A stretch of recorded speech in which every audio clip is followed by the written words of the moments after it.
വടകര വ്യാജ കാഫിർ സ്ക്രീൻഷോട്ട് കേസിൽ പ്രത്യേക അന്വേഷണ സംഘം അതീവ നിർണായകമായ മുന്നേറ്റങ്ങളിലേക്ക് കടക്കുകയാണ്. ലോക്സഭാ തെരഞ്ഞെടുപ്പ് കാലത്ത് സാമുദായിക ധ്രുവീകരണം ലക്ഷ്യമിട്ട് നിർമ്മിച്ച ഈ വ്യാജ സന്ദേശം വരും ദിവസങ്ങളിൽ CPM നേതൃത്വത്തെ കൂടുതൽ പ്രതിരോധത്തിലാക്കുമെന്ന് ഉറപ്പാണ്. കേസിലെ മുഖ്യപ്രതിയായ DYFI വടകര ബ്ലോക്ക് കമ്മിറ്റി അംഗവും CPM തിരുവള്ളൂർ തുരുത്തി ലോക്കൽ കമ്മിറ്റി അംഗവുമായ ജിതിൻ ഭാസ്കർ അറസ്റ്റിലാകുന്നതിന് മുൻപ് തന്റെ മൊബൈൽ ഫോണിലെ അതീവ നിർണായകമായ തെളിവുകളെല്ലാം ബോധപൂർവം നശിപ്പിച്ചതായാണ് പോലീസ് ഇപ്പോൾ കണ്ടെത്തിയിരിക്കുന്നത്.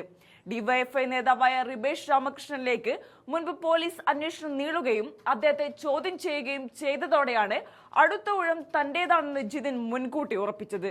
തുടർന്ന് അണിയറയിലെ വലിയ രാഷ്ട്രീയ കളികളും ഉന്നത നേതാക്കളുടെ പങ്കാളിത്തവും പുറത്താകാതിരിക്കാൻ ജിതിൻ തന്റെ ഫോണിലെ വിവരങ്ങൾ പൂർണ്ണമായി മായ്ച്ച് റീസെറ്റ് ചെയ്യുകയായിരുന്നു. ജില്ലാ ഫോറൻസിക് ലാബിൽ നടത്തിയ ശാസ്ത്രീയമായ പരിശോധനയിലൂടെയാണ് പ്രതിയുടെ ഈ തെളിവ് നശിപ്പിക്കൽ പ്രക്രിയ പോലീസ് സ്ഥിരീകരിച്ചത്. ചോദ്യം ചെയ്യലിൽ താൻ തന്നെയാണ് ഫോണിലെ ഡിജിറ്റൽ തെളിവുകൾ നശിപ്പിച്ചതെന്ന് ജിതിൻ പോലീസിനോട് സമ്മതിച്ചിട്ടുമുണ്ട്.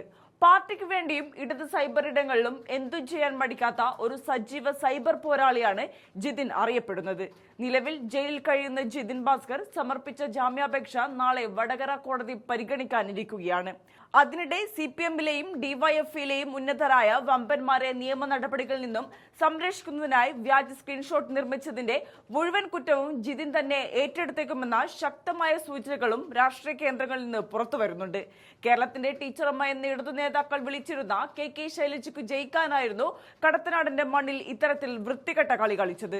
തിരഞ്ഞെടുപ്പ് വേളയിൽ UDF സ്ഥാനാർത്ഥിയായിരുന്ന ഷാഫി പറമ്പിലിനെ ദീനിയായ മുസ്ലിമായും LDF സ്ഥാനാർത്ഥി KK ശൈലജയെ കാഫിറായും ചിത്രീകരിച്ച് യൂത്ത് ലീഗ് പ്രവർത്തകൻ മുഹമ്മദ് കാസിമിന്റെ പേരിൽ വ്യാജമായി ഉണ്ടാക്കിയ ഒരു പോസ്റ്റാണ് ഇവർ രാഷ്ട്രീയ ലാഭത്തിനായി വൻതോതിൽ പ്രചരിപ്പിച്ചത്. തികച്ചും നിരപരാധിയായ ഒരു സാധാരണ യുവാവിനെ സൈബർ ആക്രമണങ്ങൾക്ക് ഇരയാക്കിക്കൊണ്ടായിരുന്നു പാർട്ടിയുടെ ഈ സൈബർ ഗുണ്ടായിസം അരങ്ങേറിയത്. മുൻപ് നടന്ന പോലീസ് അന്വേഷണങ്ങൾ റെഡ് എൻകൗണ്ടർ എന്ന വാട്സ്ആപ്പ് ഗ്രൂപ്പിലും DYFI നേതാവ് റിബേഷ് രാമകൃഷ്ണനിലും എത്തി നിശ്ചലമായ അവസ്ഥയിലായിരുന്നു. എന്നാൽ പുതിയ ശാസ്ത്രീയ കണ്ടെത്തലുകളുടെ അന്വേഷണം അണിയറയിലെ വൻ സ്രാവുകളിലേക്ക് നേരിട്ട് നീളുകയാണ്.